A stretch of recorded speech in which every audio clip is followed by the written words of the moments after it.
Have you ever asked yourself why some people are just freakishly strong and you just wanted to experience that strength for yourself? Yes, there is some genetic components to being strong. However, there's also a practice and technique, just like everything else. Strength is a skill that's highly emphasized in Strong First, the system created by Pavel Tsatsouline that I belong to.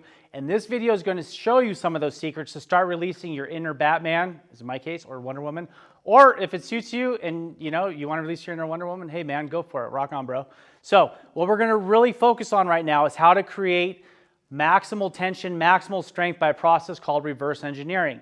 Yes, it's true that while there's some that have genetic talents that allow them to excel at sports or weightlifting, there is also some that just naturally grasp these skills. Just like you have prodigies who can sit down at a piano at a young age, yada, yada, yada.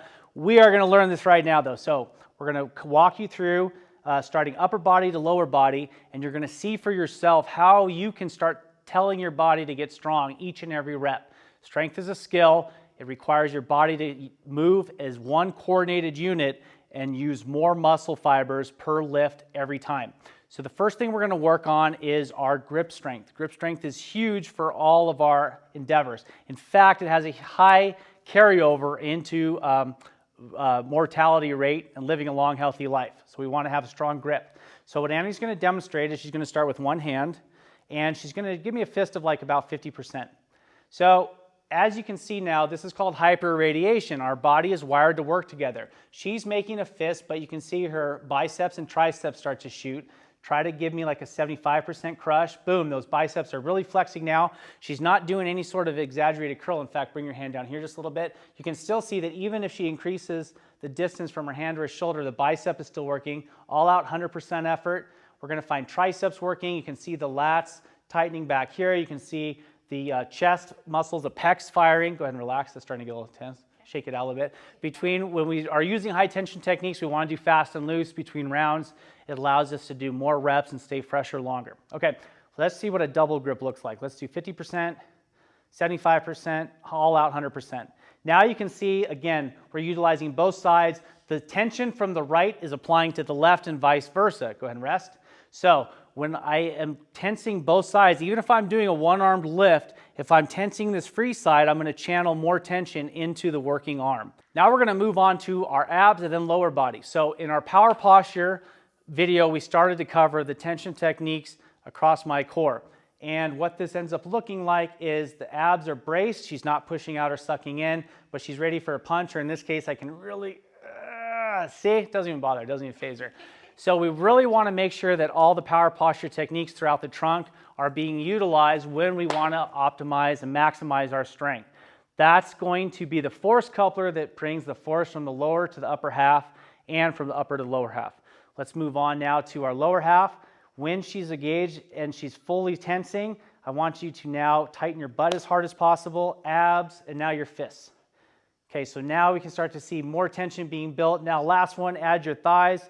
Crush, pull those quads up tight, rest. Go ahead and shake it out, fast and loose. All this tension is what strength is. So by mastering these tension techniques, she is literally making herself stronger as she becomes more coordinated using her body. Okay, let's see this all in action now. We're going to utilize a one-arm overhead press so that we can utilize the free hand even in the pressing motion. Go ahead and rack that weight up. Annie's going to think about exploding and creating all that optimal tension all at once, just like you're firing a gun. It's not a slow progression. It's boom. Everything's going to engage and that weight's going to shoot up. Think about driving yourself away from a weight. Oh, no leg dive. Nope. Utilizing that breath. There you go. Good. Rest. Switch arms. Now, one problem I ran into and a lot of people in my world end up running into is that you can overkill these techniques. You can actually get so tight that it's actually going to prevent the movement. So rather than thinking of your press, Annie, just show me all those high tension techniques we just did, and you're actually going to see it slow down her pressing when she just gets too tight. Go ahead. Don't forget to breathe. Now, if she is just focused on being as tight as humanly possible, then she's going to actually burn herself out very quickly. Good. Rest. I'm not going to make her do much more of that. We don't want her to be sopping on camera. Okay, shake it out, rest for a second. So the happy medium is, yes, you want to use all these tension techniques, But after, just focus on making it an athletic move. You want to be exploding into your lift. So in the case of the overhead press, when Annie's racked and ready, she's going to explode everything at once. And once that weight starts to accelerate, she's going to increasingly accelerate the weight, but at the same time, she's going to only utilize the maximum tension needed to keep that acceleration going rather than the maximum tension possible in her body. Okay, let's try the other side real quick. Awesome.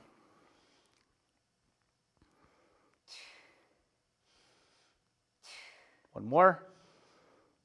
Good, now I'm going to put Annie on the spot because I forgot to tell her I was going to do this. I'm going to set that weight down.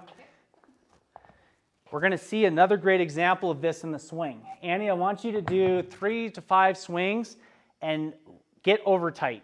Get too tight, more than you would used to be using for your swing. We're going to see again that too much tension is going to actually be a problem. Tight, tight.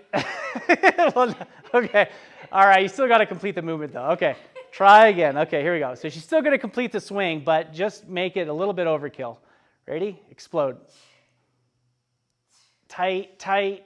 It's uncomfortable to watch. It's making me nervous. Yeah, it looks awful. Okay, relax. Now, testing is actually shown when we're utilizing force plates and you're going through kettlebell seminars or certification weekends or just testing people's force production on force plates, that most people are going to swing their best. They're going to generate the most force possible with like a 70 to 80%-ish effort. So let's think about that this time. I want you to treat your tension like a volume knob. You have to be able to dial it up when necessary and get maximally tense, and you have to be able to bring it back down. And athleticism is the coordination between the two. It's going from full relaxation to full explosion and back to relaxation as fast as possible. Whether you're throwing a punch, throwing a kick, any sort of athletic movement like a tackle or a jump, it's explosion followed by relaxation. So, Annie, think of like a 70% effort and really focus on driving in the ground and snapping.